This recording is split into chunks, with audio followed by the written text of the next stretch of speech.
Hi everyone, welcome to the live LUF Lounge. Welcome, welcome, welcome. This is Emma Daggers. I call her the activating agent because anytime you introduce her into the mix, it changes the dynamics. And this is Peter Yarwood, our practical, pragmatic trained Pete. And we have got a fantastic lineup of guests tonight. And let's just do a quick round of introductions. So on the left, we've got Daniel Littlechild. In the house. Hi, Danny. Hi, guys. Hi. You're zooming in from where? I'm zooming in from Bedfordshire today, Peter. Nice one. And you are a Red Rose recovery volunteer, a lead volunteer who's still able to volunteer with us using technology. I think that's great. Yeah. I'm into a little bit of that with you later, Daniel. Below Daniel is the gorgeous Glen Island. Hi, you all right? You all right, Glenn? Yeah. What do you do? I'm team leader for Central for Red Rose Recovery and an advocate of Lancashire User Forum. I'm in the house. Good man. And over from Glenn, we've got Stephen Brown. Yes. Live and direct. Yes, Stephen. From Blackpool. Top of the tower, live. Great to see you, Steve. Live from top of the tower, man. I am wanting to ask you to all stand up and see what you're wearing. Probably not a good idea. Because we get dressed up. I do it. Yeah, we get dressed up for the live LUF Lounge, aftershave and all the rest of it, don't we? You know, like back in the day when you used to go out and put makeup on stuff, you know. Below Steve Brown, we've got Mark Moody. In the house. Hi, Mark. Tell us who you are, Mark, and what you do. I'm the Chief Executive of Change Grow Live, and I'm coming to you from sunny Yorkshire. Is that allowed in the Lancashire Forum? With a bass guitar in the background. Aye, there's no really any way to not have a bass guitar in the background in my house, I'm afraid. Mark, please show us your head. Yes, this is what isolation's done to us all. Okay. There's more sense than this one. Nice one, Mark. We'll have a chat with you shortly. And we've got Peter Furlong as well. In the house. Hi, Pete. All right, everyone. Can you hear me okay? Good old Peter Furlong. Can you hear me okay? Yeah. I've been having problems with my mic. But yeah, live from Liverpool, still waiting to win the Premiership. You know, next week's lineup, we've got a former Liverpool goalkeeper coming on to talk about mental health and anxieties. So who's that? We'll look forward to that. Come on next week and find out. Okay. Come on next week and find out. He's also a former England goalkeeper. Who okay, probably just give the game away there. We'll watch this space next week for that. Glyn Davies, welcome to the live LUF Lounge, Glyn. Hi all. Yeah, it's Glyn Davies here from the Hacienda in Manchester. Nice one. And you're going to come and talk to us about breaking free online, that's right? Yeah, absolutely. Be talking to you about our digital interventions. Fantastic. Which is a great time to do it right now, yeah? No better time to do it, Glyn. Yeah. And lastly, but not leastly, the gorgeous, the one and only, Miss Mularkey. Hi, everybody. You okay? Thanks for coming on, Shelley. No worries. Anybody who doesn't know me, I'm the Horizon Service Manager from Blackpool, so I'm just going to give you a bit of an update on what we're up to in Blackpool and how we're keeping everyone connected in such a difficult time and how we're keeping people's spirits up. We'll look forward to that. Thank you, Shelley. Okay, guys, the way we run this is pretty fluid. We've got various speakers and we've kind of 5-10 minute conversation with our guys in the background, encouraging the community to ask, was that a nudge? Am I shouting? Yeah. Because you have definitely planted into my thinking a consciousness around shouting, babes. Darling, it's fine. Okay. Is there some acceptance around it? I totally accept your shoutiness. You know, we encourage the people watching. Elisha House is popping in, so welcome to Carl Moll from Elisha House. But we encourage the community to ask questions and share this, get the message out there. As many people as we can, we want to reach, we want to tackle stigma, we want to raise awareness, and we want to say we're here making a difference. And I think it's really important to remember as well that before we kind of stumbled on this, because it was like, we just stepped out really bravely, didn't we? One Saturday night after lockdown, we got told we was to work from home. And the day after, we was like, right, we don't actually know what we're doing, but let's just keep the LUF spirit up and pull people together, because unity, whether you are in the drug using community, the recovery community, or a professional capacity, the LUF has a seat for everybody. So we wanted to keep hold of that, didn't we? And just on that, I want a big shout out to Elisha House. Welcome, hi guys, great to see you all. How many have we got in, Carl? Got 11 of us in total with me. Brilliant, fantastic to see you all. We've just done a round of intros. We're going to crack on, but we're going to come down to you before you've got to get off at 6, right? I've got to get off in about 10-15 minutes, but the lads can stay on and you can bring them in and out as you need them. Right, well, let's be flexible around the agenda then. Let's kick it off with Carl and the amazing Elisha House lockdown community. Absolutely. So, Carl, if we've only got you for 10 minutes, can you just kind of quickly, because I love Carl, and the thing about Carl, what Carl does, every LUF, he tips up with a van full of the guys. Yeah. He never comes anywhere on his own, and we always use an each one teach one philosophy, which is bring your friend with you. But Carl always tips up as a leader that he is, with like 50 in the background. So how did Elisha House come about, Carl? And what is it? It come about, but it was a local businessman who started it. He had some trouble finding some help for his son, who had some mental health problems, addiction problems, and he had a load of problems, like trying to get some help for him. And he really wanted to do something for the community, so he bought an old pub and got it done up, and just got some help with the governance stuff and got somebody in to manage it. And initially, it turned into a bit like a bit of an hostel setup. So he kind of sought he roped in some help from the basement project. They come over and helped him. Stuart's Honour come and helped them set some stuff up, and they wanted to get a new manager in place. So Stuart got in touch with me and introduced me to this couple. So I've been here a couple of years now and just introduced like loads of stuff from. I've been dead fortunate. I've worked for loads of fantastic organisations. I've worked for the Well, worked for Emerging Futures. I've worked for CGL before, when it was CRI.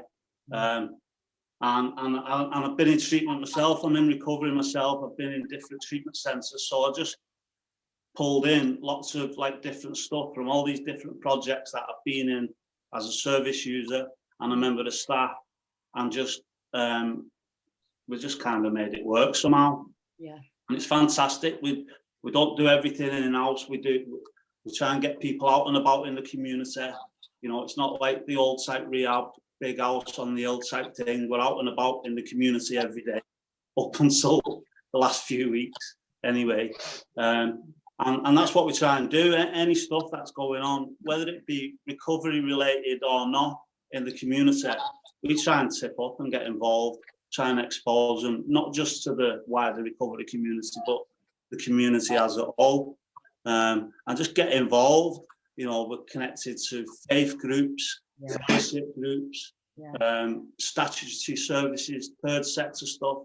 We're connected to anything and everything. We're not shy. We get out there and just try and... You're not shy.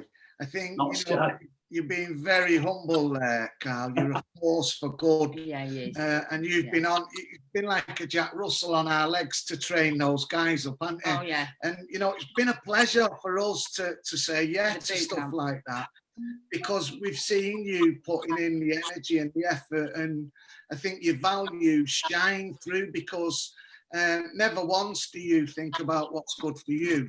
You always think about what's good for your community, and you introduce them to new ideas, new concepts, new pathways, and that pays dividends for those guys who are sat behind you. So just because I know we've only got you for 10 minutes, have you got a leader who you've identified to take over your like driver's seat when you go? Yeah, John's gonna sit here and he'll control the microphone and that. You can bring him in. You can chat with the lads as and when you need to. I'll try and come back out in a bit. I've got to set up another meeting, my home group meeting, so I've got to try and set that up. But I'll try and come back out and make sure I'll catch what the rest of you guys are saying. Just a quick, where are you based, Carl? We're in Colne, in East Lancashire. You're in East Lancashire in Colne, and can you tell us? Because I know you're linked in with the 180 project as well, so you've got all the guys in CrossFit. We've been zooming about all over the place on this Zoom stuff. Been doing CrossFit on Zoom. We've been doing all of our groups on Zoom. I saw you all on Friday. It was brilliant to see. What would you say is different now? Because I know we had a conversation the other day about how you can focus more now on the guys and what you need to do. What would you say the benefits of the lockdown are? Where's the hope? Well, it's give everybody a little bit of time to reflect on it, just like strip back a little bit. I've pretty much just moved into the project, so there's no other staff here. There hasn't been for the last 3 weeks. There's no volunteers here. We're on lockdown, we're not having any visitors. So it's given us a real good opportunity to have a look at what we've been doing and like what resources we need and don't need really. And the structure has not really changed an awful lot. We're getting up at the same time on the morning, we're doing all our jobs, we're meditating together, we're doing groups. So we've got residents who live out in the community. We're in the high risk category. They're joining us for checking groups every morning. They're still doing step work. The lads are still participating in the cooking and cleaning rotas. We're exercising together. We're going to different fellowship meetings together. All over the world, right? All over the world, America. We've been bringing the Yanks, all the big hitting Yanks over here. All kinds of stuff's been going on. We've got Dave Hyam tuning in, watching you. Hi, Dave. Hi, Dave. David. Giving you a big shout out. Yeah. So share it, Dave. Make sure we share this live. David's my buddy, and I got clean with David, and what they do up at the well is amazing. I worked with David for a few years. I'm a massive advocate, Carl, because that happened in a prison setting, didn't it? Yeah, real special place, Lancaster Castle, 2005, 12-step rehab, and I've met some lifelong pals there. Obviously, it changed my life. I got clean, and I've gutted the castle closed down because I just know that it touched so many other people's lives as well. And a lot of the people I met in there are still close friends today. David's one of my closest pals, I think the prison service is sometimes the forgotten service, and lots of guys out there find that they catch hold of recovery and rehabilitation because of interventions they have with prison officers on TCs, on rehabs. I know at this time, in this current crisis, they're pretty tough environments to work in, aren't they? And that's I was speaking to one of my pals who works in Preston the other day, and he said they're on 23-hour bang up, and I said to these guys, we don't know how lucky we are. I feel so fortunate that I'm not, never mind in a cell, in a bloody tower block somewhere in a 1-bedroom flat, you know what I mean? I've got all these guys to bounce off. We've got a real good sense of community here, and it's just amazing really what we've got. I know there's loads of, this has impacted lots of different people in lots of different ways, but we've been so fortunate, and I'm really grateful for that really. That we've got each other and the recovery community. I think we're going to come out of this like in a much better state than what we went into it. The recovery community as a whole, I know people are losing their lives and stuff. but I think we will fare better than the rest of the community in this like tragic time. The theme, Carl, for this week's live LUF Lounge is hope. How important is having hope for your future? You've got nothing. If you've not got hope, you haven't got anything, have you? I mean, what's the point in even getting up on a morning if you haven't got any hope? We've got loads of hope here. We see transformations happening day in, day out. I see these lads coming in here broken from the street, from prison, wherever they're coming in, and I watch them come alive. We've got like a sunflower growing competition going on. Anybody's welcome to join if they want. So we're all growing sunflowers. But that's kind of the analogy. Really, is like I get to watch these kind of grow and blossom. I feel like I've got the best job in the world. Me, do you know what I mean? I feel like I'm stealing a wage sometimes, like doing what I do. So what gives people hope, Carl? What is it? How would you define it? How would you say, you know, we want to do more? How do we give people hope? I think that's one for the guys, is it not? Yeah, I mean, for me personally, what gave me hope was like seeing other people who'd lived and been through what I'd been through, escape that. And it was like, wow, when I met somebody else who shared their story, because stories are really powerful, aren't they? Yeah. When I heard somebody else's story, and I was just like, wow, I knew he wasn't full of shit. I knew they were telling the truth. And I knew I'd lived that life, and it was like, I want some of that. That gave me hope. That was like the first like little chink that broke through my kind of like I'd come to think that I was a junkie and I would always be that way. I just accepted there with the cards I'd been given in life. I didn't have any hope. I thought I was going to live the rest of my life out like that until somebody else said to me, "There's another way. You know, you can stop using drugs and you can have a decent lifestyle." So you've gone from hopeless to hopeful to helpful then. I nearly started singing then. I found love in a hopeless place. Yeah, that's Thanks, Carl. That's a perfect time to like introduce Daniel Littlechild, who's going to share a little bit of his story. So Carl, if you can identify someone to come and sit in your place so you're represented. Cool. So guys, hi, welcome all Elisha House. Any of you come step up. Hey guys. Cheers, Carl. All right. Lovely to see you all. Thanks, Carl. Daniel Littlechild. Peter. How's it going? Good, thank you. Very good. That and you know what your hopes are for the future. So I'm currently in Bedfordshire. About 2 weeks before this lockdown happened, I've got my feelings back, and I had a gut feeling. I was on the phone to you this morning. I was explaining to you. I had a gut feeling that I needed to be away from Lancashire because I wouldn't have been able to survive where I lived. Where I live in the middle of Burnley, we just had the local shop shut down. The nearest shop would have been 5 miles away, and I would have been really isolated. I would have really struggled. So I made an informed decision to come down to Bedfordshire, to come to my girlfriends, to be around my family, because all my family are from Bedfordshire, and it's turned out to be the right decision. You know, I've managed to be able to connect with Red Rose and still do the volunteering, and yeah, it's brilliant. It's given us time to like Carl said, to reflect and work a bit on ourselves and get through it the best we can, one day at a time. Because you was volunteering with us for a bit, weren't you? And then you dropped off, and then you came back and said, "I'm not messing about. I'm going to do what I need to do to get where I want to go." And you started getting involved in training. You came on the speaker boot camp. You chaired the LUF for a while, didn't you?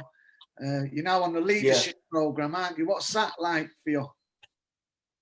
So can I just touch on what you just said? So the day I came back, I came from my dad's on the 19th of January. And I think you had a LUF on the Wednesday. I came back on the Monday. You had a LUF on the Wednesday. And we stood outside and you said to me, "You're back now." And I said, "Peter, I'm back, but I need a month or two. I need to do it at my own pace." Yeah. And I have to respect that you respected me for my decision. And, you know, you haven't pressured me into doing anything. You've given me my time to come back and do things correctly this time and learn from my previous mistakes. So yeah, I've done another speaker boot camp. So 2 speaker boot camps that I've done. And yeah, we started, what was it, a month before the leadership course, month before the lockdown happened. We started the leadership course, which was every Friday.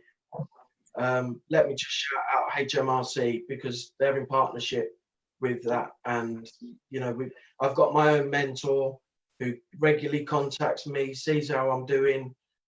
You know, it's a great program. We learn things. We learn about boundaries. We learn about ABCDs, asset-based community development. There's tons of stuff. I can't go into how much stuff that we're learning, but yeah, it's brilliant. It's absolutely brilliant. We've got just a shout out for Sinead, who's just typed in on the community feed. Everything happens for a reason, and she's loving it. The fact that you're still volunteering with us and you're in all the way in Bedford shows that you can still like be of use. You can still have a purpose in your life. But you asked a question, didn't you? And it's one we get all the time, and perhaps Mark Moody can answer some of this later on, but or even now. But what was the question you asked me? So I text Peter, and after the first LUF Lounge, I text Peter and I asked him what sort of training I could get to bring the, not just Red Rose Recovery, but the whole of Lancashire. What the whole of Lancashire have got. Why can't we have it round here? Why can't we do that? So my question was, go on, sorry. No, go on. Emma. Right, sorry.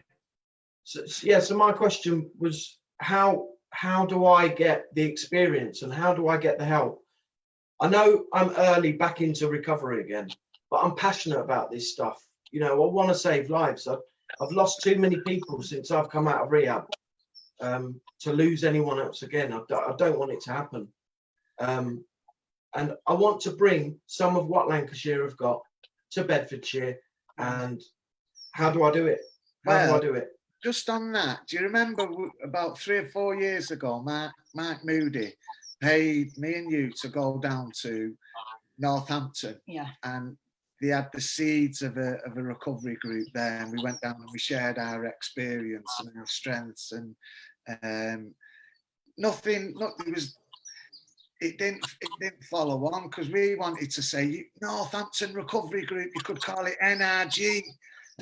You know, we was really up for it, weren't we? Oh, enough. But the idea wouldn't be for us to go down and make it happen. The idea's got to be for us to share how we did it, and you guys have got to make it happen. Yeah, yeah. And if Paul Stanford's watching, big shout out to Paul as well in Lincolnshire. Paul's been on the same rhythm as you with this as well. There's a few people coming on the LUF page asking the same question. And it really is, I've just got to do another shout out to Cormac Russell, really, who was kind of put the theory behind what we was doing. Because we was doing all the ABCD, it's out there in the community already. He just had a concept and threw around it. It was like, oh yeah, that makes sense. So that's what we teach. Well, he was one of a few significant leaders who spotted our potential and backed us, even though, you know, we still were a bit edgy. We didn't know a great deal. And Mark Moody, I know you're sitting back in your chair, but you can unmute yourself because you came and did a river clean with us, didn't you? Early days. You threw your wellies on and you jumped in hand in hand. I and it was a huge amount of fun. And just what Daniel was saying there, you know, there's all the training in the world is fine, but the passion, the ambition to help other people, what you've seen in Lancashire, all of that kind of stuff, you're not going to learn that at college. No. And you know, when I first met Peter, actually, I think you're a service user rep or something, Peter, and he was saying, "Oh, and this is great, and that's great, and the other thing's great," and I said, "What shit, Peter?" Yeah. And so he told me, and he said, "And what could we do?"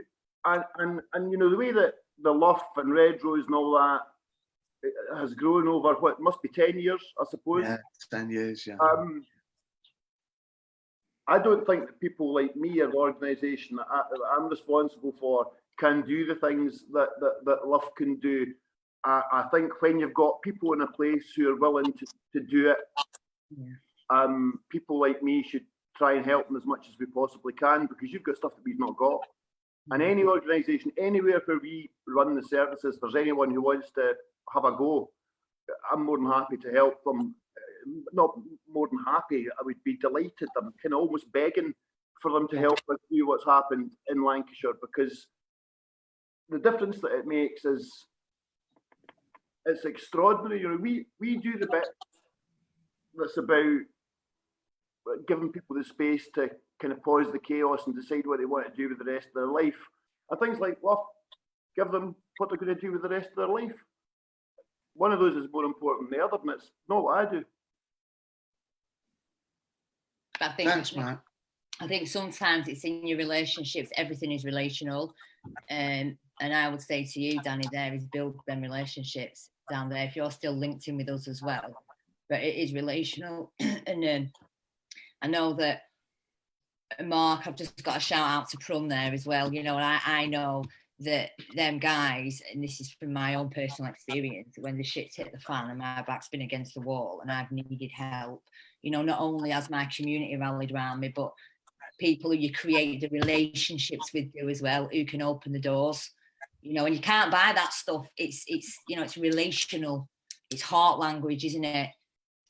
That's why we started the leadership program. You mentioned, Daniel, that you've got a mentor from HMRC, and big shout out to those guys, because when we were setting that up, they right off the bat said, this isn't about us just helping you, because we recognise that it's a mutually beneficial relationship. Your guys help our team become better individuals and better people as a result of those interactions. So it's like a mutual mentor relationship. Is that how you've experienced it? Yeah, even some of the guys on the course, you know, it's Emma's philosophy, each one teach one. You know, just because they're in an employed position with a massive company doesn't mean that they can't learn off us. We're learning off them as much as they're learning off us. So what have you learned, Daniel? Because it's been a tough all 12 months for you, hasn't it? Yeah, the things that I've done different this time since I've been back is I've connected more, and you know, I'm not scared to pick up the phone, and you know, when I need help, you know, shout out to Glyn and Scott. You know, I'm on their groups all through the week, and that helps my recovery massively. You know, we do 3 meetings a week.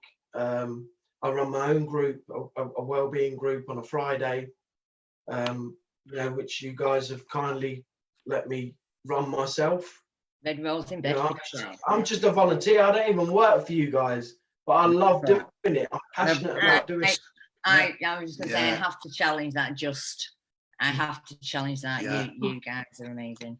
Never just. I mean, that's the lifeblood. The most valuable person.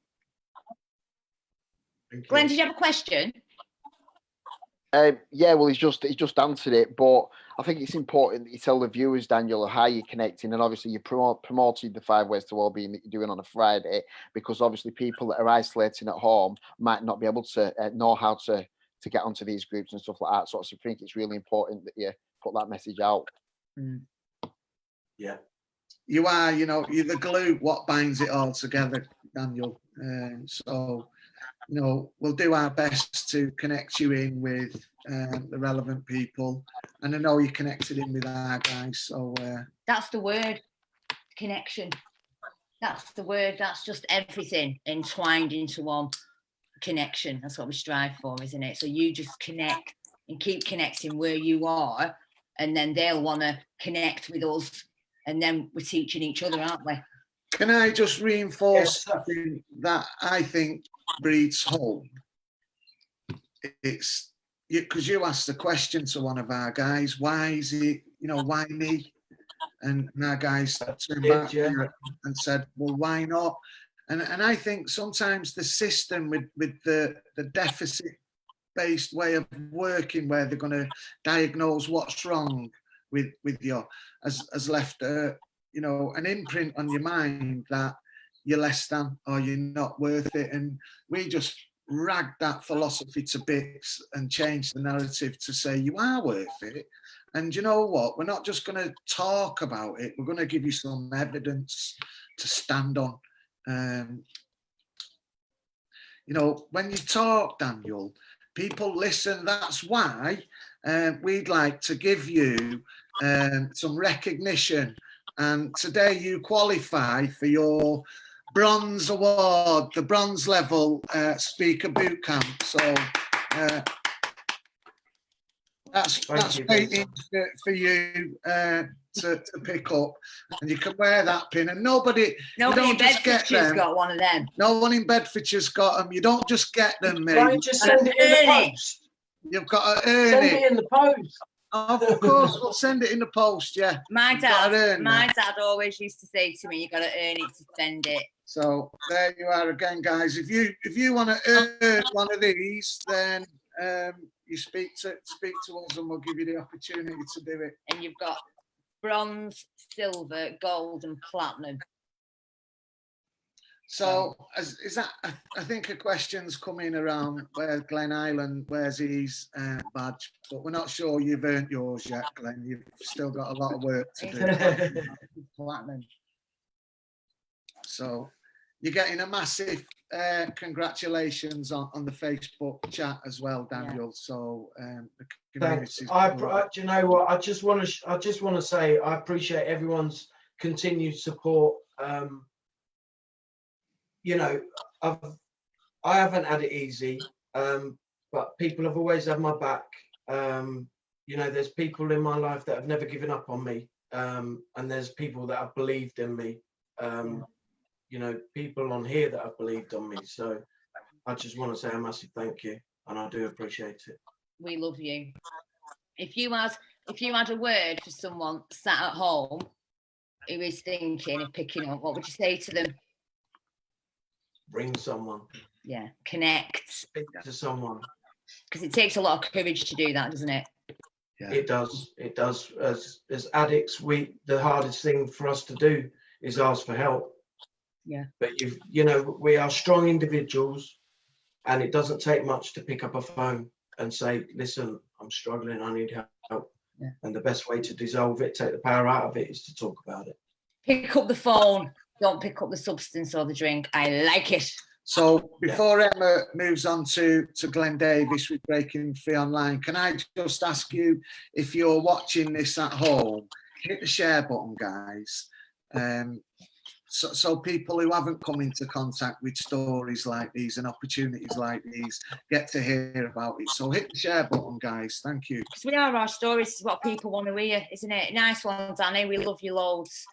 Thank you. Thanks, Danny. Just say hi to Glyn in the house. Glen Davies. Unmute yourself. Hi. How are you doing? Long time no see. It is. It's been quite a while, but you're both looking well. A little greyer, but I choose to call it wisdom, darling. And a lot greyer since lockdown. It's a lot greyer and a lot bushier, yeah. I know. I know. I'm going to shave it all off next Saturday night. If you I'd like to see you try. I think the last time we met, Glyn, was through the gate. I think so Carl touched on it before, and the guys in Elisha House down there.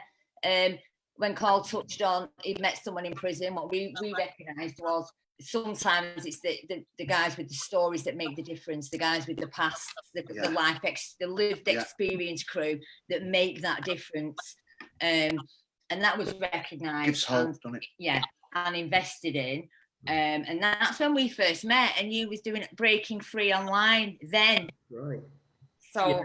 I mean, it was a long time ago, but absolutely, yeah, it was in Preston Prison, I think, and in the community engagement centre there. But we've basically developed a digital tool so that people can learn to different coping skills. They can learn sort of different techniques to help improve their sort of health and wellness and well-being.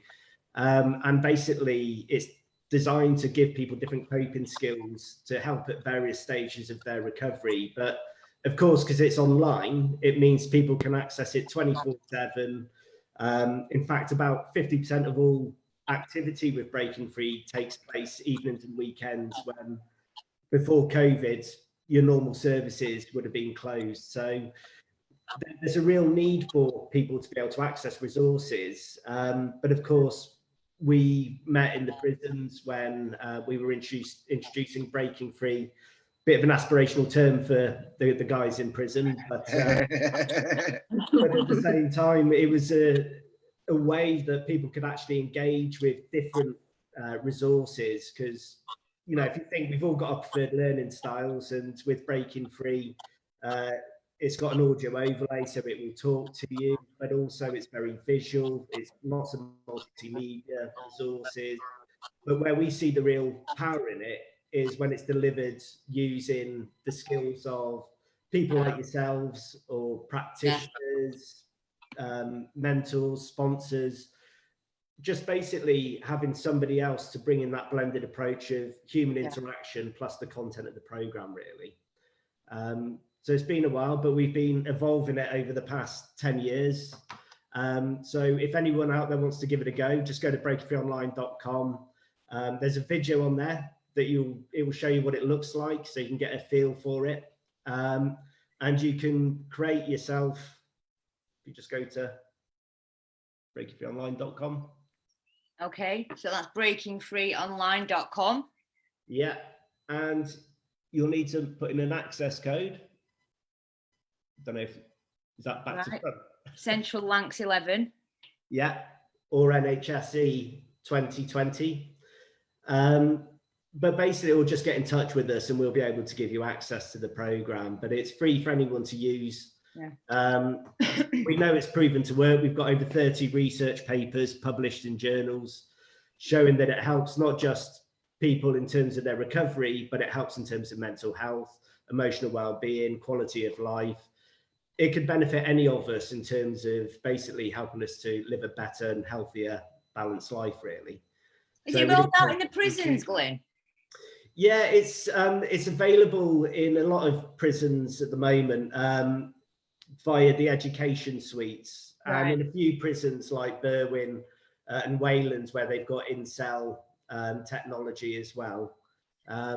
So the great thing about that, it just means if somebody starts working on their recovery, say in Preston Prison, if they then get transferred to a different prison, they can continue to access their resources and build their skills. But also when they come back into the community, people just continue using their accounts, and effectively you can really get that continuity of care, which is difficult to do with your traditional pen and paper resources, really. We've got a comment from John Roberts. Hiya, John. Hi, John. And John's saying getting into the prisons works. That he identified that as what helped him. So we was talking before about some of the people in our community haven't grew up with you know, the same. They didn't grow up with the internet. They don't know how to work some computers. So we was talking about this as an opportunity, because people they've not got a choice now, have they? They've got to like learn how to do it if they want to be connected. But how wonderful is that? I mean, Yeah. if you can get access to the internet, it doesn't just give you access to resources that can help with your recovery. It can really open up your whole world. Yeah. You know, people can learn to use the internet for entertainment purposes, to connect with other people. There's loads of opportunities in terms of getting more digitally enabled, really. Do you need to be connected to the internet I mean, is there an app, a Breaking Free, that you can download? Yeah, it just showed us that on his phone. There is basically, once you get your online program, so once you go to breakingfreeonline.com, you can also download a companion app. So the companion app will sync with your online account. So if you're out and about in the community and you walk within 100 meters of a high risk area for you, like the off license or the pub, Breaking Free will ping in your pocket with a strengths-based message: stay safe, stay strong, photograph, or CGL, whatever your coping strategy might be. Yeah. And we're How do just they doing know an you need update. a post? How do they know you need the off license though? How does the phone know that you need the off license? Geo mapping, babe. Because it's clever. Really? Yeah. Because it uses geolocation alerts. So you go on to breakingfreeonline.com and you identify in your local area your high risks, like it could be the pub, the off license, a mate's house, whatever it might be. And then you problem solve about how would you avoid that situation, and if you can't avoid it, how you're going to cope with it. So it's the classic relapse prevention stuff that we've always done with pen and paper and flip charts. It's just using technology to bring it into the 21st century. Yeah. I was just and there's loads of mindfulness videos. Can you post that? Are you on the LUF page, Glyn? On Facebook? I'm not, but I'll get it sorted for you. I'll put it on there. I think you should post that. If you send us some stuff, there. we can share it. Yeah, so that we're not just talking about it. We've got something behind it to put out there for the guys. The great thing with it is it's a really good on-the-job training tool for people as well that want to move into becoming a recovery worker, a counsellor, or any kind of support role, really, because all the techniques you can learn online and then you can use them whilst you're away from the computer. So it's definitely worth having a look at.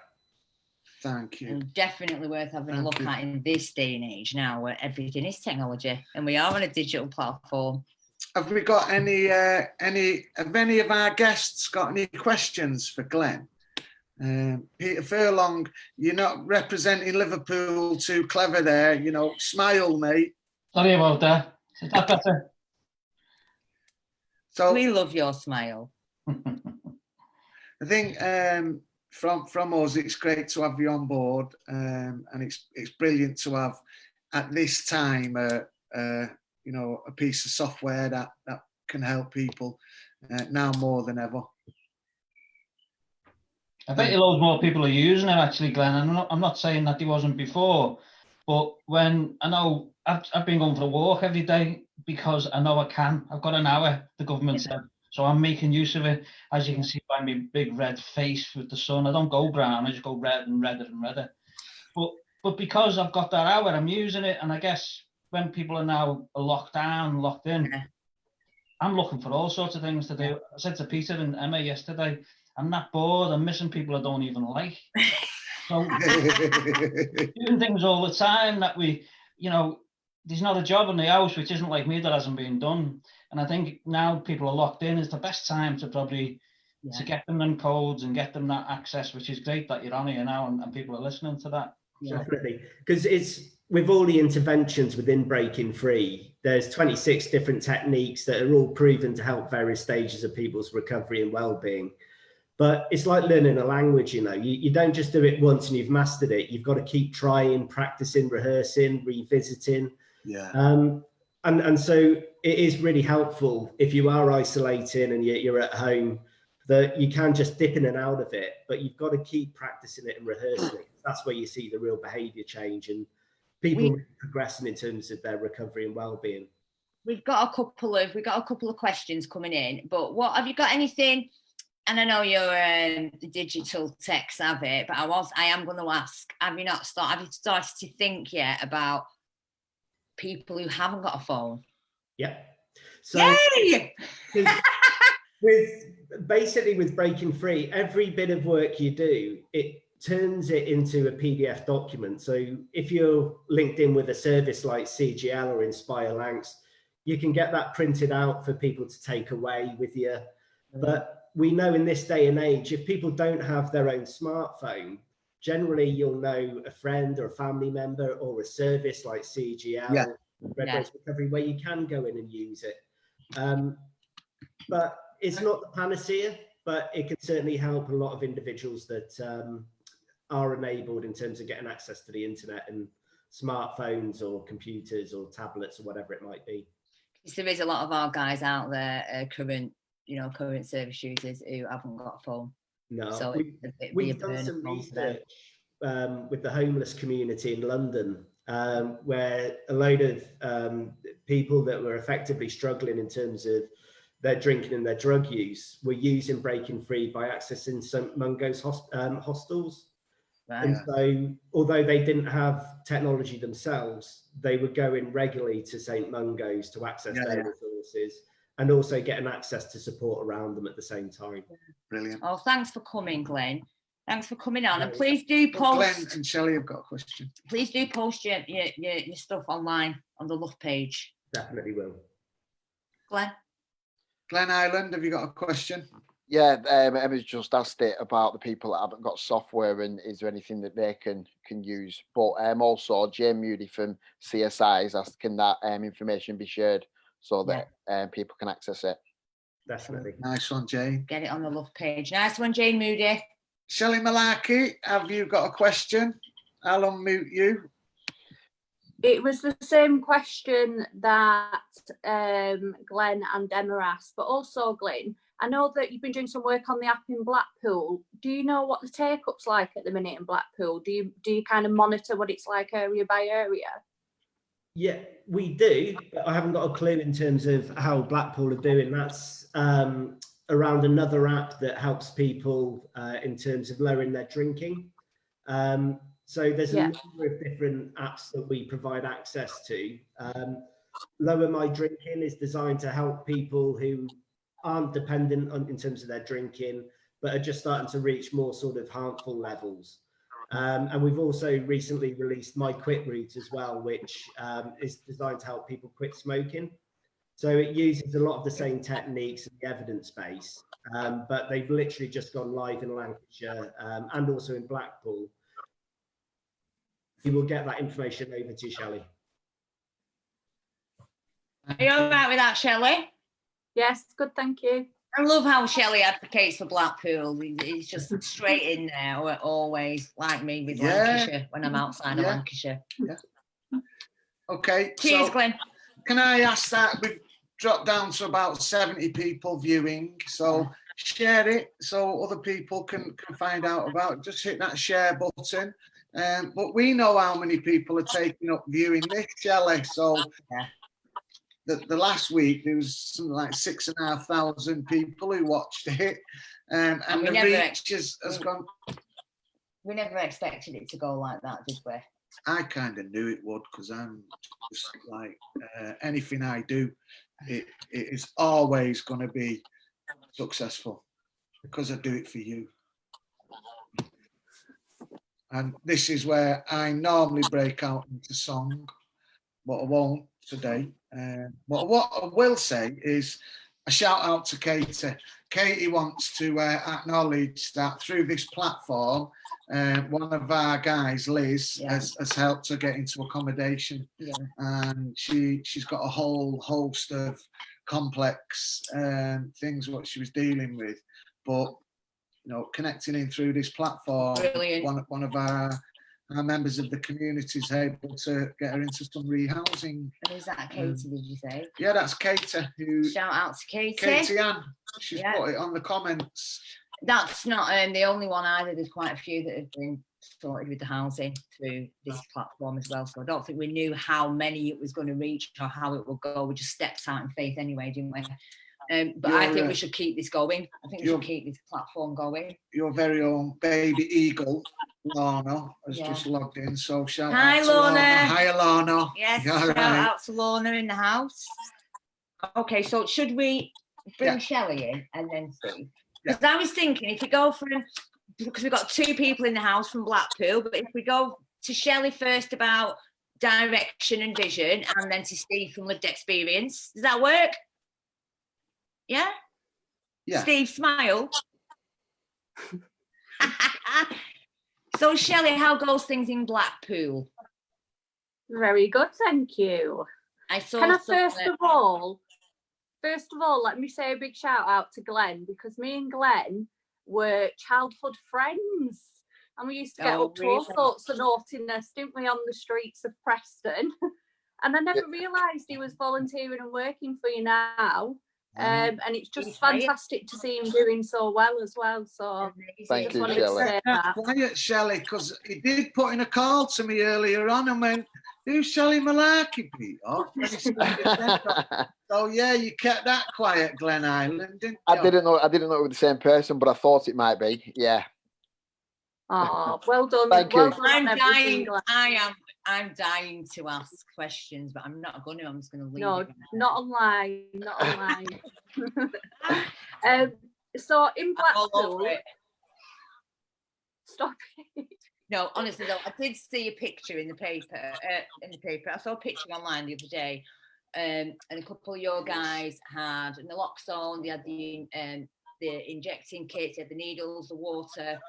And I was only last week talking about peer-to-peer distribution with the needle syringe and naloxone. And as if by speaking it into being, you happened to post a picture yesterday, which is why I wanted you to come and tell us about that.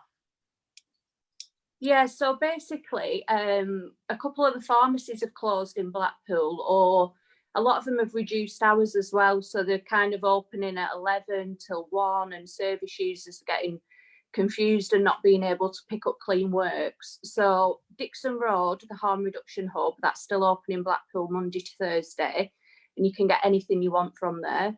But what the outreach team are doing, they're absolutely amazing. They're all still working every day. We've put signs up on the pharmacies that are closed, and we've put our mobile numbers out on social media as well. So people can just text us and tell us what they want, and we'll deliver anything to the house. So we're obviously doing it with social distancing, but we're pretty much in Blackpool, business as usual. We're keeping going with everything. Obviously, we can't see people face to face, but we're delivering scripts, medications. The most important thing for us is keeping people in treatment, keeping them motivated, trying to keep them connected. I know that's your buzzword for today, Emma. But that's what we're trying to do, really, is we're using apps like this. We're doing the daily exercises. We've got WhatsApp groups set up where we're just posting good news stories, really, and trying to keep people away from Facebook and all the negative stuff, and people start worrying and things like that. So we're just trying to keep everyone connected. We're doing daily challenges every day, and we're sharing it with each other. And it's pretty much business as usual. The news reels fear, doesn't it? It's like if you start sliding into watching that all the time, you get scared anyway, don't you? So to take less, Andy was talking about it last week, try turning the news off for a bit. Is that what your advice is? Yeah, we've been trying to get people to come off Facebook, stop sharing the negative stuff, don't watch the news as much, go out for walks. We've got a book reading challenge, so we've got a book every week that people read and then feedback on, and we're just that's how we're keeping people going, really. And kindness is a big thing for us as well, so people giving to others.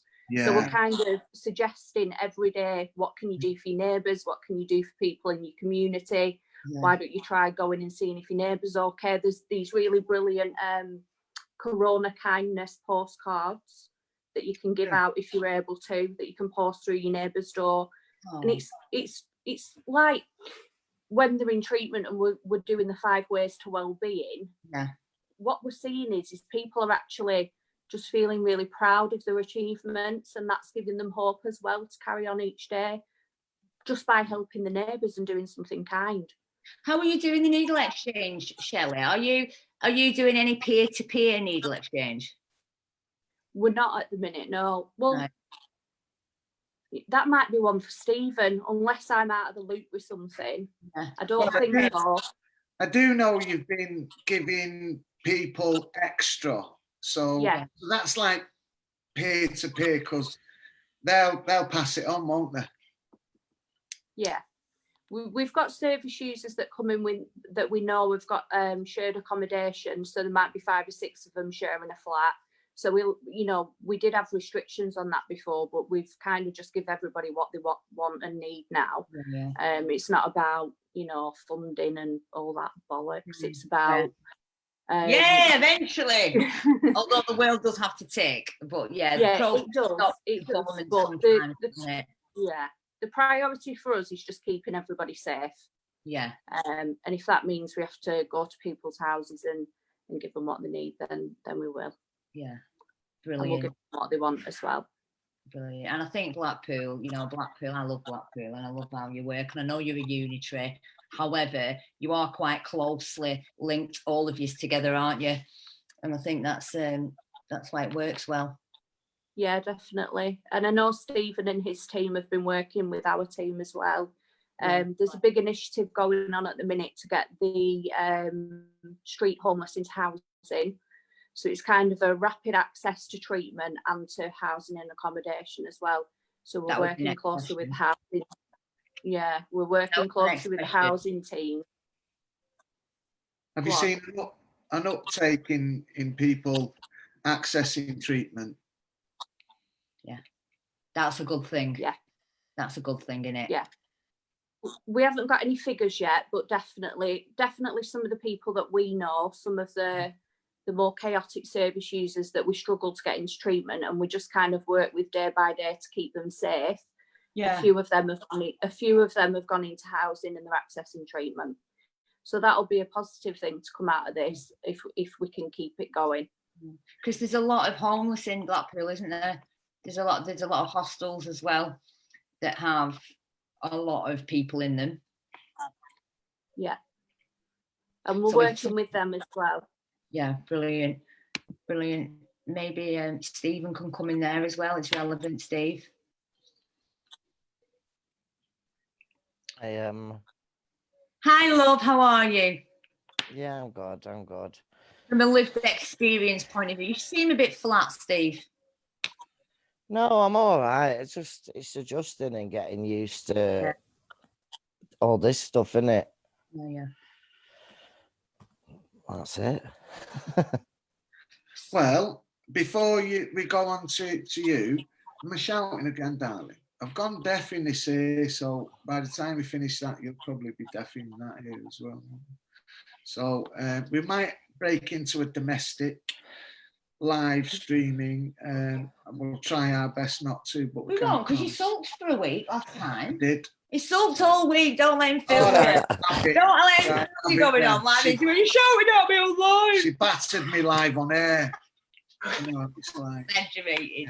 Yeah. Anyway, serious. There's a serious angle to that. That's light-hearted humour, but I suppose there is people who are isolated in relationships and in houses where domestic violence kicks off and stuff like that. So we don't want to make light of any of that. We've got Adam Chadwick dropped in. Adam, do you want to break the mood a little bit and give us a song? I can do that now if you want. Yeah, come and break the mood up. Can anybody hear me? I've just jumped in on this and I don't know if I've set it up right or anything. So no, we can't hear you. Are you doing requests? I know what you're going to request. He's a bass player and he's actually just picked up the guitar for us. Yeah. So. Okay. Thank you, Adam, for this, honestly. All right. So Adam is from Cornelius Front. We did play about 5 years ago together, didn't we? Yeah. Yeah, I think that were in Burnley Inspire. You was, my darling, and we had visions of a band. Give us Take that road. Give us a few bars of the song you're not going to play. Uh, Be a dirty look then. well, I know you asked for an anti-Norway League song, but with it being a tea time show, I'm not Did too you sure. hear that, Mr. Moody? Are you laughing? Go on, just a few bars of it, Adam. Go on, I dare you. No, I can't do that. Okay. The churches are shut and everything. I can't go and confess. All right. Are you going to do Green Day for us? Time of your life, then. I can do that, yeah. Take it away, Adam. All right.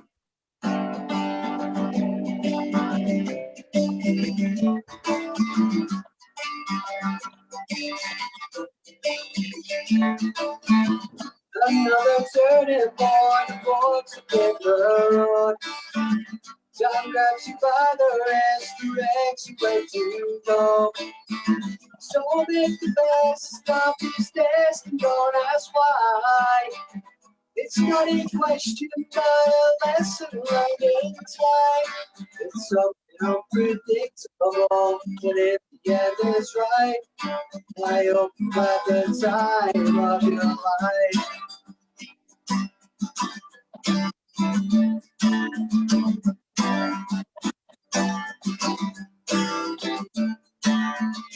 So take the photographs and still things in your mind.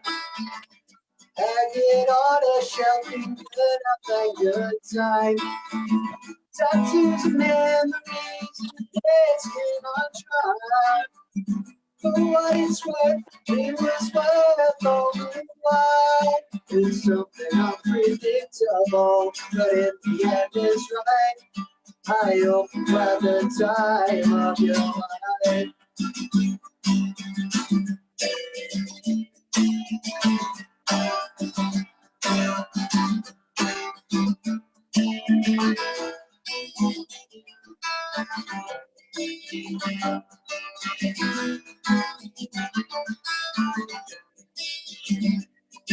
It's something unpredictable, but if the end is right, I hope you have the time of your life.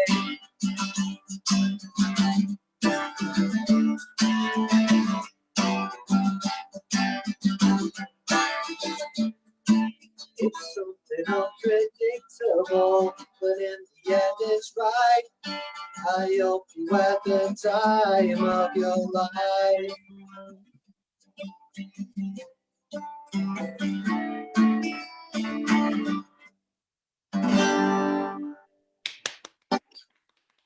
Cheers. Beautiful.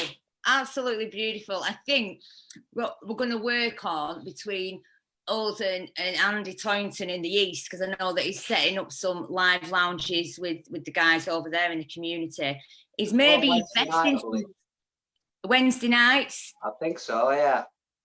I'm sure it is, but we're going to link in with that anyway, with Andy from Inspire. And I just think we can invest in some sound stuff.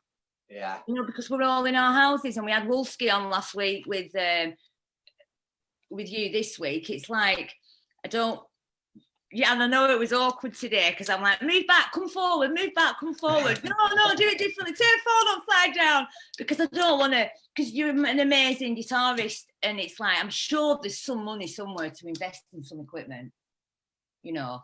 I've had a look myself. I could do with a better setup. It's kind of been sprung on us this lockdown, hasn't it? So. Yeah. And I think the way you teach the guys who are in Inspiring, that local band group, I think it's just brilliant what you're doing, Adam. Yeah, it's a great way to engage and to get people involved in that as well. It's amazing. You know, we've done a lot of things in the band.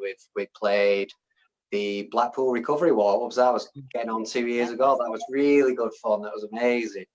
You have to say that we you know, when we weren't famous, and I know I'm not part of the band anymore. You get that in. But when we weren't famous, we were still good, weren't we? Yeah. So stick around, Adam, because you can play us out at the end, yeah?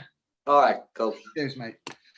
Mr. Stephen Brown, I'm going to unmute you. Oh, we love you, Steve. I'm trying to unmute you, Steve. You're going to have to unmute yourself, love. There That's you it. are. Done it. I've done it.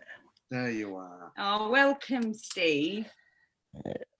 Welcome. Thank you. You've been journeying with us now since how many years? You know, we came into prison for you, didn't we? Was that luck about me shouting? Okay. Oh, look. Sometimes give me the look. Men will know what I'm talking about when I say you get the look. Won't they? It's not just me, is it? Okay, maybe it is. Stephen Brown, when we came into the prison, how many years ago, something magical happened that day, didn't it? Yeah, it did. I think Carl just said it in a nutshell earlier, and you did, Emma, you know, from becoming hopeful to helpful. And I think there's different kinds of hope in it. I mean, like when I grew up in prison most of my life. So, I mean, my hope in prison was like, I hope all my canteen stuff comes on Friday and I'd get my baccy in it. And I hope I get out and I don't lose any extra days. And Carl said it earlier in a nutshell, you know, it's like that's how you resign yourself to and we become like these survivors, don't we, where we take it on the chin. We think we're going to live our lives like that for the rest of our lives. And then depending where you're at the time, I mean, I ended up in Weimar after many years of all different jails all over the country, in and out on methadone scripts, addicted to loads of drugs. I ended up in Weimar on the TC, and you brought some American guy in. I did. Yeah. And something happened, you know, like I even throughout my addiction, mate, I always had a laugh. Like I had to laugh or I'd have cried, basically. So I always used to mask that stuff with humor. But even since I've been around recovery now for a few years, people who know me, I like to have a laugh. You know, I've got Scott on phone here, keep texting me saying, "Are you all right? Your face tells a different story." Just been telling us in our ear as well. Yeah. Steve, all right. It's like, oh, that's No, I am. Scott cheers me up all the time. You know what I mean? I was in prison with Scott, and when you brought this American guy in, and he told a story, and so did Peter, but he had a laugh with it as well. Do you know what I mean? Yeah. I listened to him last week, actually. He did one in Blackpool last week, and he was just funny, and he was humour, and I listened to it and I laughed. And when I laugh at something, where I was at in prison, I listen more. Do you know what I mean? And when I went back to my pad, I thought, like, how do you do that? Yeah. You know, and if you see someone who you know's walked in your path, you know's been where you've been, you're finally faced with that evidence that it's like people can change. And what's the graduate story? Scott's in my ear saying you've got to ask him the graduate story.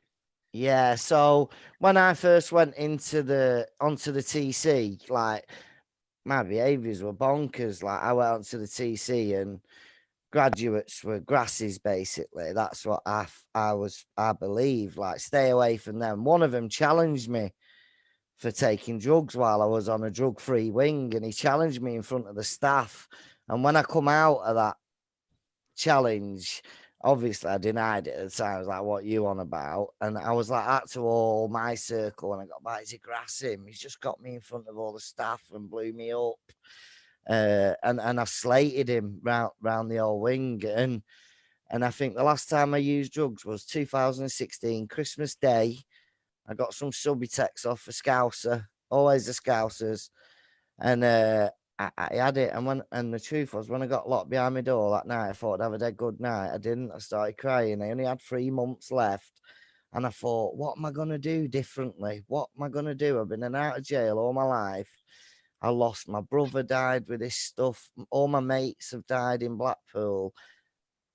What am I going to do? And that next day, Christmas Day, 26th of December, I woke up, and for the first time in my life, I made a decision, like, I want to stop using drugs. What do I do?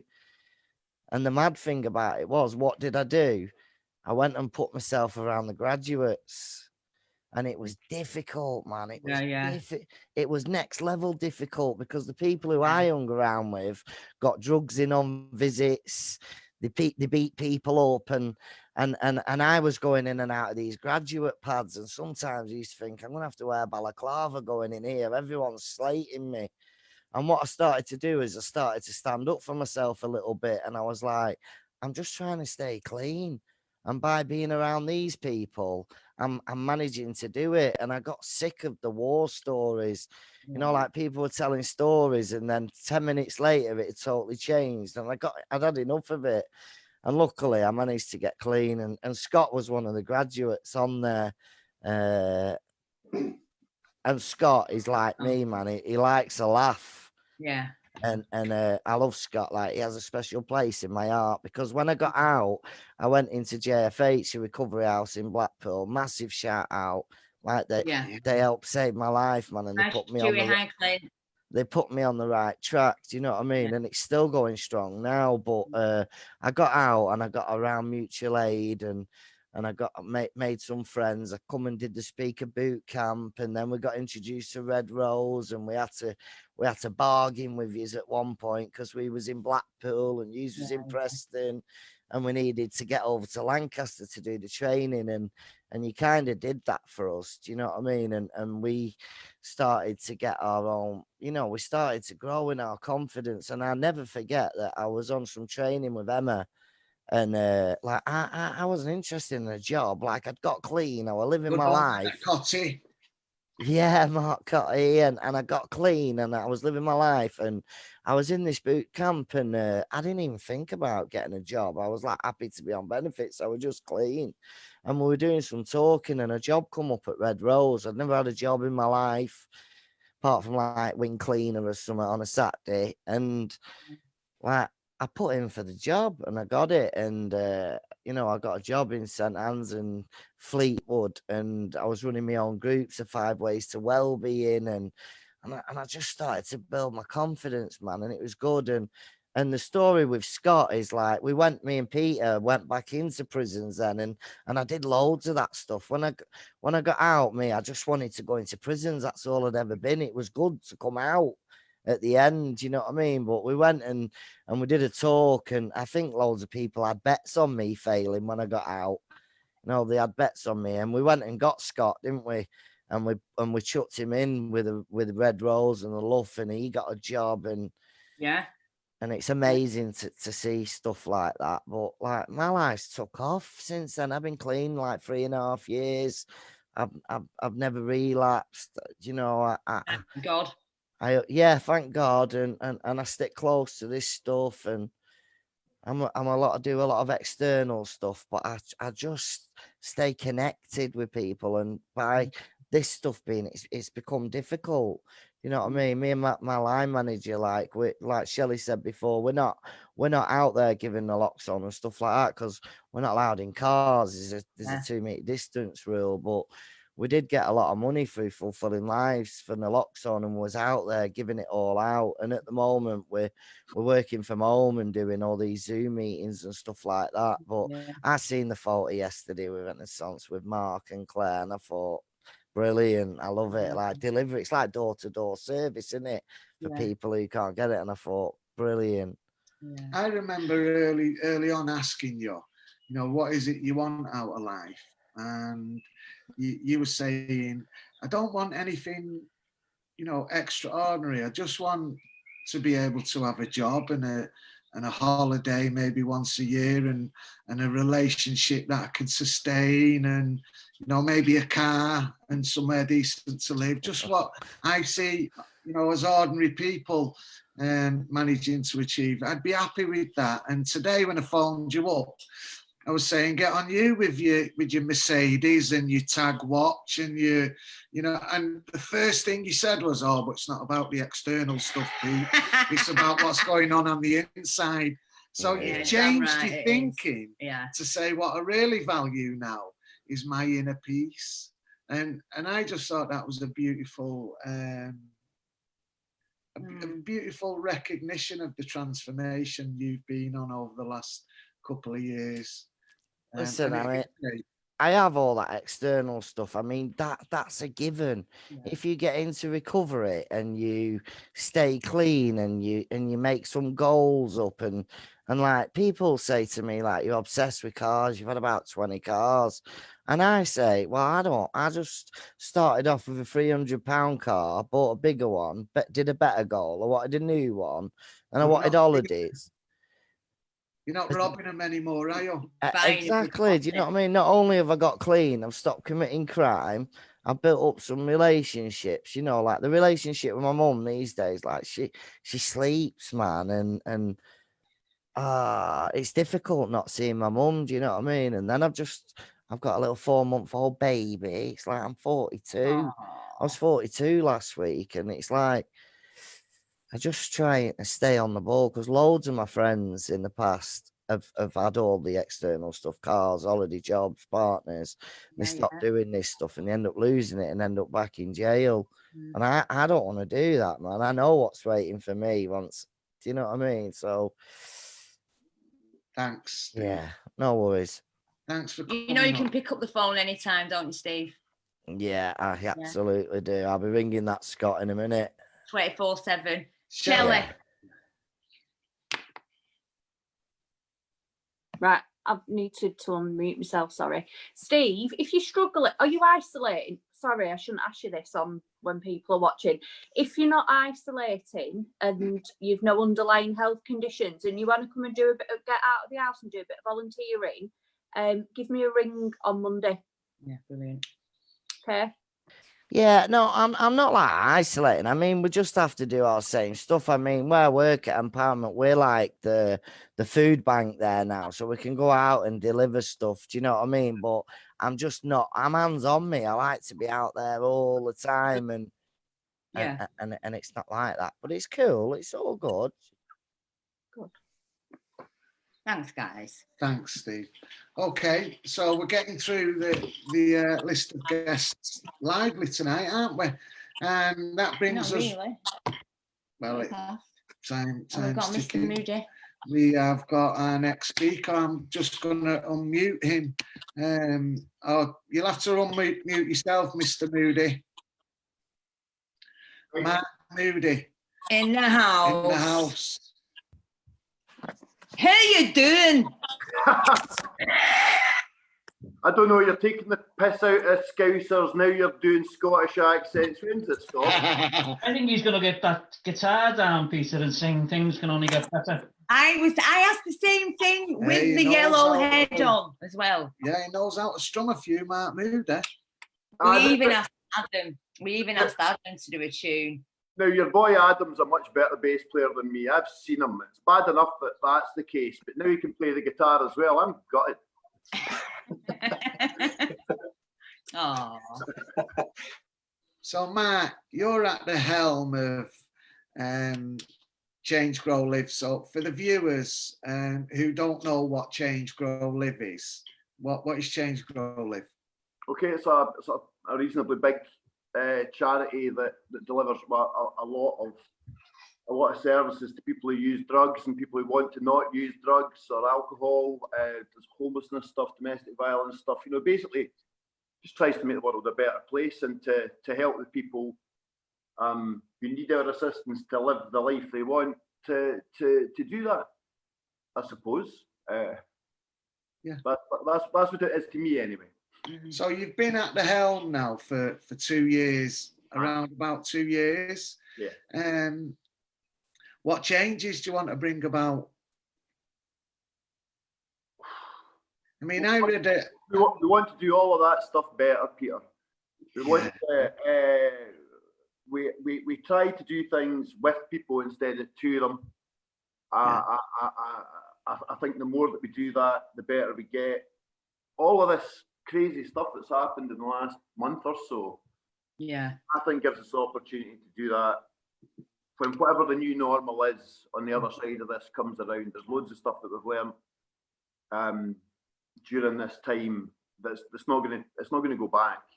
It's not going to go away. No. I mean, I was just sitting listening to everyone, and I actually know almost everybody on this call. I've met them here or there or whatever. I think maybe not Shelley.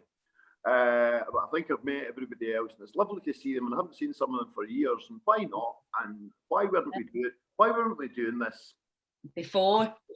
Yeah. Well, you know, I mean, I know nothing about technology actually, and I would probably never have done Zoom or Skype or Microsoft Teams or any of that stuff without this thing happening. It turns out I can do my whole job and have a lot more connection with people this way than I could running around the country like a lunatic. Now, I quite like running around the country like a lunatic, you know, and it would be nice to be in the same room as some people again sometime.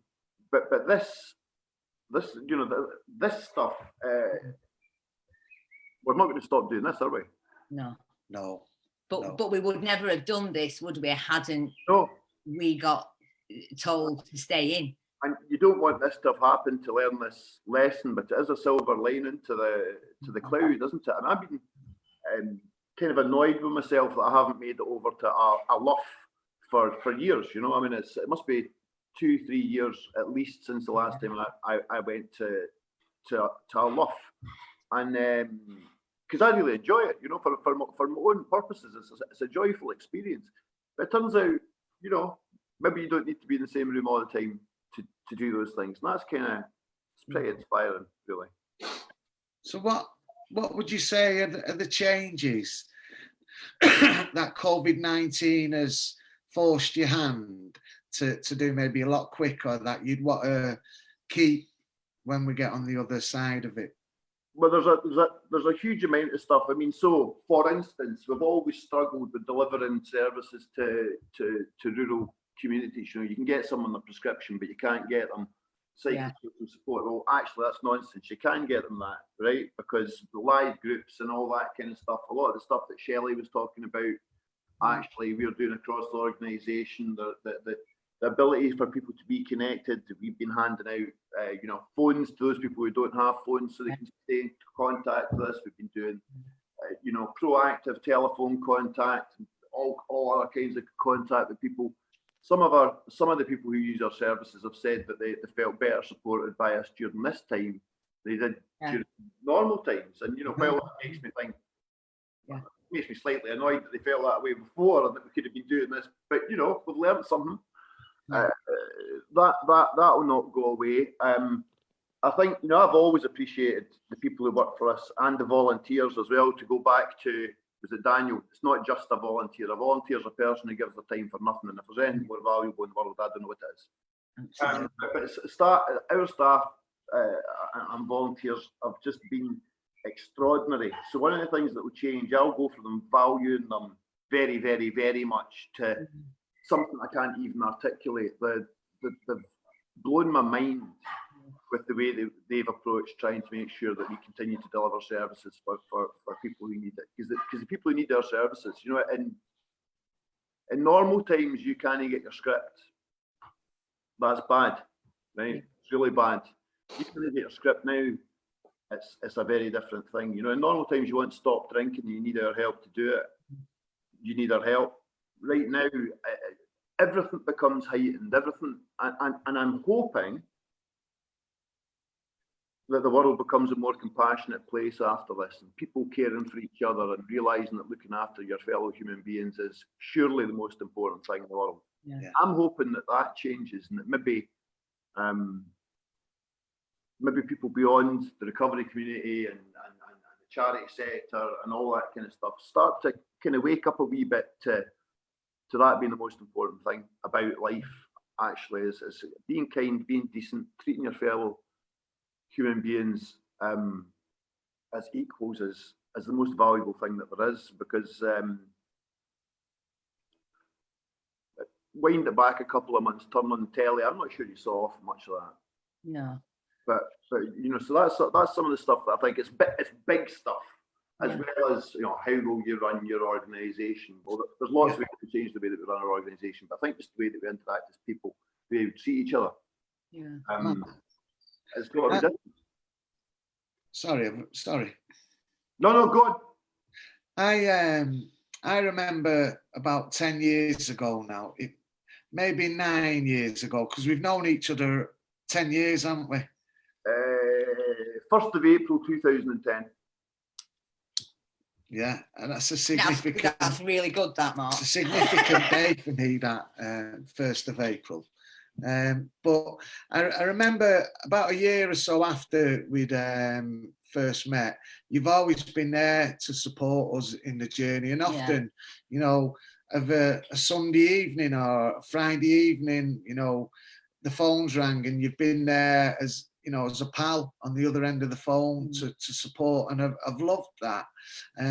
But it was something you said early days. You was teaching me about General Franco, and I've told so many people this story. I think it's fair to just throw it out over the air. And he was using the analogy around how General Franco was this mad dictator. Will you describe it? And then I'll ask the question after it. It's the Spanish Civil War, and, you know, on one side you've got the fascists, on another side you've got the communists, the socialists, the anarchists, lots of ists. And all of those people broadly think the same thing, think it should be, you know, not the fascists. And they spent loads of time fighting each other, and Franco won. So I think, you know, organisations and different people who want to do things, you know, things like the fellowships or smart groups or harm reduction or other different things, they basically all want the same things to happen, and there's no point fighting with each other. My point exactly. So my question is, when we operate in a capitalist economy, you know, it's to drive up some, and I get the understanding how they drive up efficiency by creating competition. But once you've gone past that level and you've got efficient providers, how then do we influence that system to change the way it sometimes pits organisations against each other because they need resources to survive? How do we get over that that way of viewing the world? I mean, I know your take on it. I've heard you say it many a times. If we don't believe we can deliver a good service, a better service, then we won't bid. But for those of us that need resources to survive, how can we form strong partnerships without competing for limited resources? What's your thinking on that? It's a huge philosophical question, that, Peter, and I think you might have to get me on another week to give you a it might need some thinking, and I might rather sing an Anti-No League Where League song for you. But you will get back to us. But what I will say is that the experience of partnership and collaboration that I've had with people who, you know, I think lots of folk think we spend all our time fighting, you know, so with We Are With You and Turning Point and Humankind and all these people, I've been speaking regularly to folk in those organisations, and I've just got to say that they have been wonderful, open-handed. When they can help me, they're helping me. When we can help them, we're helping them. And I think it's helped me focus all those folk who are in a competitive relationship a lot of the time, focus them on why they actually started doing this work in the first place. At the beginning, I didn't start doing this to become a chief executive of a big charity. I started, you know, volunteering in a needle exchange, and I did it because it made me feel like I was doing something good for people who were in a worse place than me. And this thing, I think, has refocused loads of us and going, well, it just doesn't really matter who's delivering something. It's important that the people who live somewhere get what they need to stay alive and have the happiest life that they can. The rest of it's just quality and all. Amen. Amen, brother. Amen. So I'll have a wee think about how we can all move into a socialist wonderland. But if I had the answer, I suspect I'd be doing something else, you know. Yeah. Thanks, Mark. Oh, thanks, Mark. Thank you to everybody. Yeah, it's been a really good night, and it's so Peter Furlong's sat patiently there, and I have to say, Peter, we love you, Pete. Yeah, we do. We love you, man. You're a force for You're good, our brother, and we draw so much strength from knowing that you advocate for us. You've got our backs. And you know, you're part of the LUF committee, and you turn up at all the meetings, unlike Mark, who don't get to any of them. And it's a privilege. It's a privilege to go to them. I said that to you last time, Peter. Someone said to me, I went to 10 of the 12 LUF meetings last year, which was great. And someone said, why do you keep going to the LUF meetings? I said, well, there's 3 answers to that. First, come with me and you'll see. Second, it gives me hope. And that's what today's about. I remember listening to Stephen's story the first time and I cried. It grounded me. And I went and shook his hand and said, that was fantastic, well done. But it's them stories, and you said it before, stories keep us going, stories keep us alive, don't they? And I remember the first time I don't know if I told you this, Pete, the first time I heard you speak was in the castle in 2010. It was an open day. And you started with, you're looking at me with this whistle and flute on. I've got a nice suit, I've got a nice car outside. I was in here a year ago. Or you said something like that. And the room went quiet. And that stuck with me as well. So I think it's those stories that we've got to keep grounded, haven't we? And this thing, I said it last time I was on, this thing is grounded as all. We are all in this together in one way, shape or form. And I think it's, it's a privilege to be part of the LUF, and I love it. And I'll carry on going until you tell me to stop. Yeah. Nice one. Well, we just wanted to thank you for that. And, like Mark was saying, there's nothing like a good crisis to focus us on why we're in this. And we are in it together, shoulder to shoulder. There's no other way to look at it than that. There isn't, is there? No. But I remember early days, we didn't have people who properly supported us. I think we did disrupt a lot of the ways of thinking and the systems at early days, passionately disrupted. But we're fortunate because we had people like you who would teach us how to establish what our values are, to work out as a community, what are our values, and it was things like that. And etiquette as well. Prun definitely teach me. Values mean a lot. When I first come to CGL, I was a bit jaded, to be honest. I'd started in 1996 as a volunteer, like Mark in a needle exchange. And done a couple of years where I was on the cabs, and then I got a job in a small charity, and I really felt like a big fish in a small pond. And then I come to CGL and I couldn't really find my place for a little while. And then 2010, I remember going to Castle, and that was a bit of a turning point. But it was a man called Damien Gray in it. Yeah, big shout out to Damo. Shout out Damo. Talked to me about values, and when he talked about the organisational values, I was thinking, he's trying to have me off here. These are all my values. And a light bulb went on. And I think it was then I've sort of tried to live my life by those values. Not that I've got like a tattoo with Mark written on my hand and David Biddle on the other, nothing like that. It's on my back actually. But don't ever. I didn't know what values was when Damien said to me, "What's your values?" I said, "Well, I love me ma and stuff like that. Is that what you mean?" And he said, "No. What makes you operate? What makes you tick?" And I think that's come out, and I see that in the LUF on a daily basis.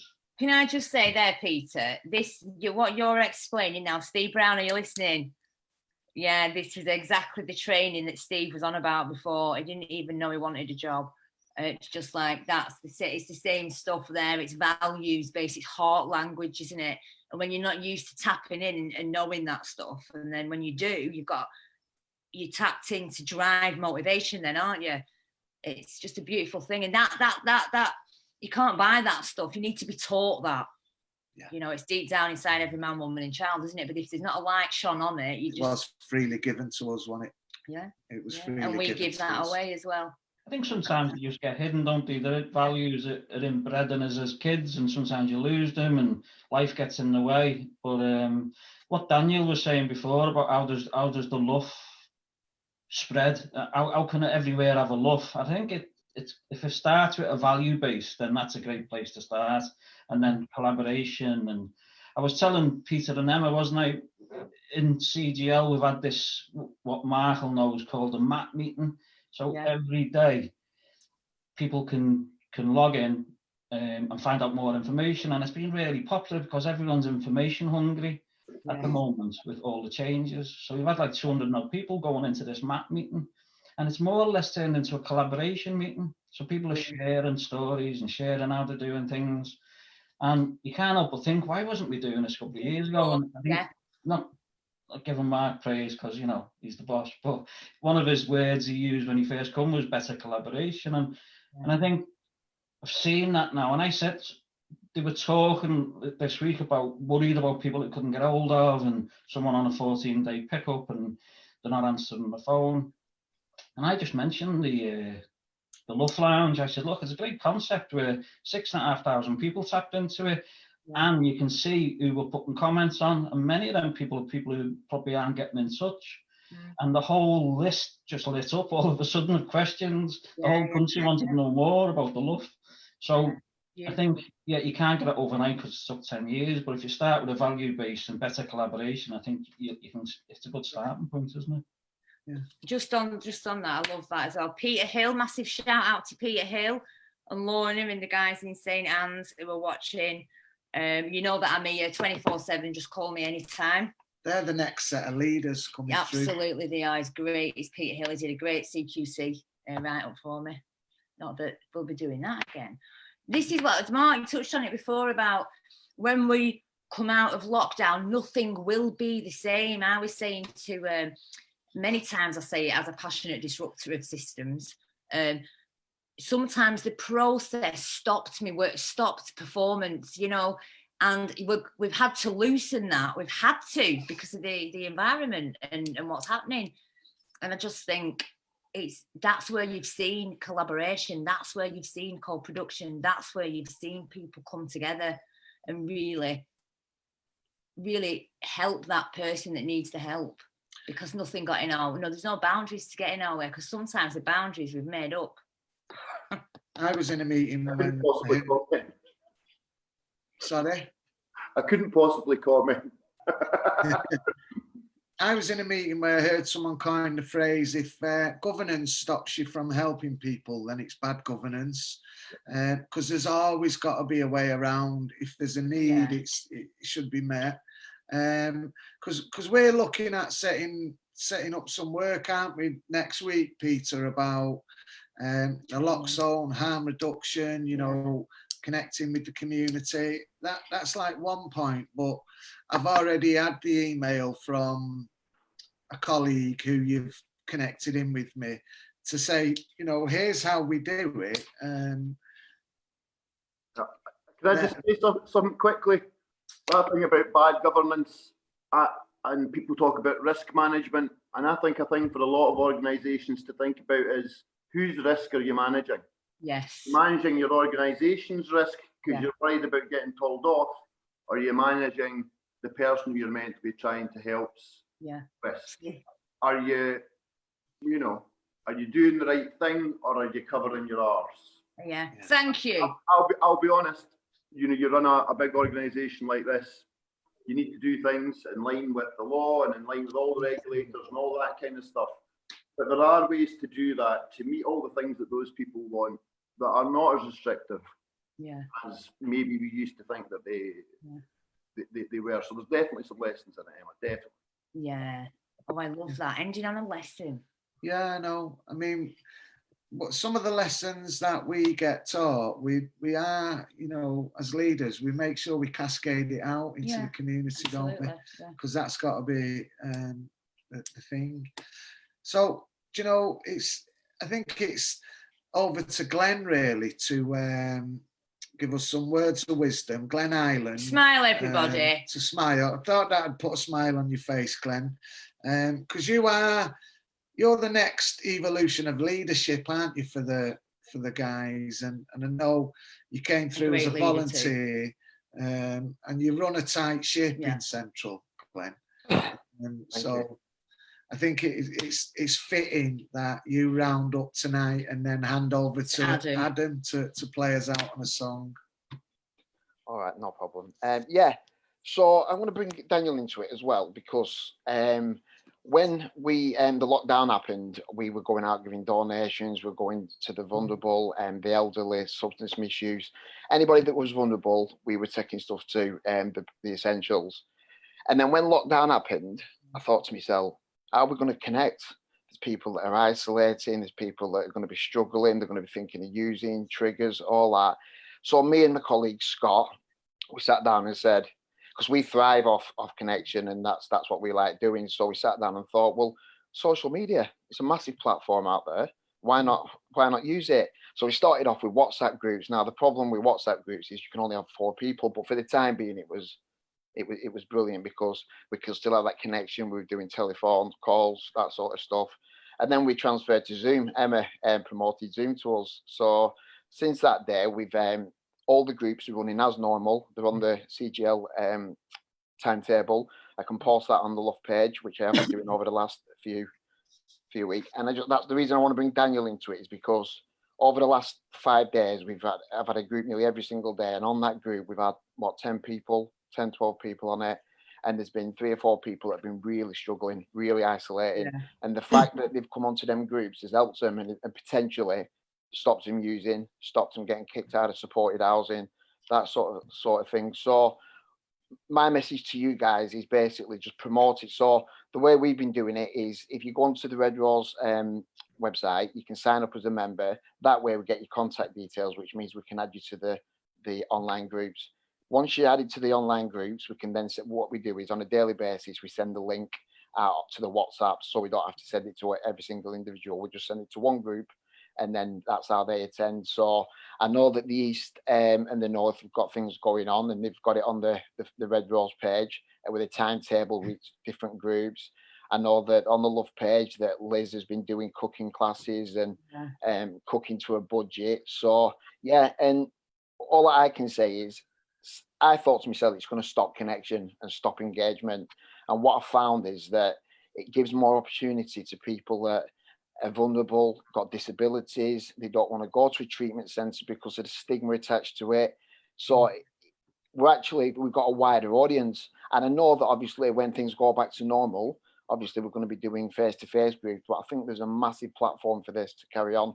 And for me, and I know in Central, obviously we're going to incorporate it into our weekly routine. So that's what I'd like to say. So thank you very much. Oh, can I jump on the back of you there, Glenn, and just shout out to all the staff within CGL and all the nurses and all the doctors that are banging the scripts out, they're doing the restarts, they're still seeing people are still coming into treatment, and maybe not physically, but they're still coming in, they're still seeing, and they're still getting scripted, and they are out delivering the scripts at the pharmacist where there is only one person allowed in, and they're doing an amazing job. So I salute you. And the prison service. And the prison service, yes. Can I just jump in as well? I know that obviously Daniel shouted out to HMRC before, and Shelley's been watching, so I'll just give her a big shout out, HMRC, because on the back of the leadership program, she's asked a few of the staff members as well, do they want mentoring? So me and Scott have obviously took her under her wing, and she's been using her personal time to do that. So just a big shout out to Shelley as well. Nice one, Shelley. Shout out, Shelley. Shout out to Shelley. Okay. And I just want to extend a personal thank you to all of you guys for coming on and giving us 2 hours of your time. On a Friday night. You know, bravely, on a Saturday night, bravely, like, you know, connecting with all the people watching as well, making yourself available. Stepping out with us, really, isn't it? So with that, stepping out with us, shoulder to shoulder. Yeah. With that, Adam's gonna play us a song. So thank you, guys. Adam, your opportunity now to promote Cornelius Front, or have I just done it for you? Cornelius Font, yeah. Font, even. Check that out on Facebook if you want to. Cornelius Font. A lot of people struggle to spell it with. We've seen many different varieties of spelling of the band name. It gets better. So, thanks for having me on. This is a song by a band called Less Than Jake. They're a Floridian ska punk band. If you like it, go check it out. It's called The Brightest Bulb Was Burned Out. Told me that your 20 years have gone by much too fast. You've been hoping this year will be better than the last. Said you've been waging war against the loneliest of nights. with strongest drinks and longest lines. It's not that big a surprise that you're feeling more dead than alive. You're feeling more dead than alive. So I'll let you know if you need somewhere to go. I'll be listening when you call, and I'll be there if you fall off. If you need someone to believe in you, I'll let you know I will. You said the holy cat has gotten bigger than the hole that's in your chest. And you're stuck between the past and present tense. You said you can wage your war against the many years of lies. With stronger drinks and longer lines, it's not that big a surprise that you're feeling more dead than alive. You're feeling more dead than alive. So I'll let you know if you need somewhere to go. I'll be listening when you call, and I'll be there if you fall off. If you need someone to believe in you, I'll let you know I will. I'll let you know I will. I'll let you know I will. But sometimes. Thank you.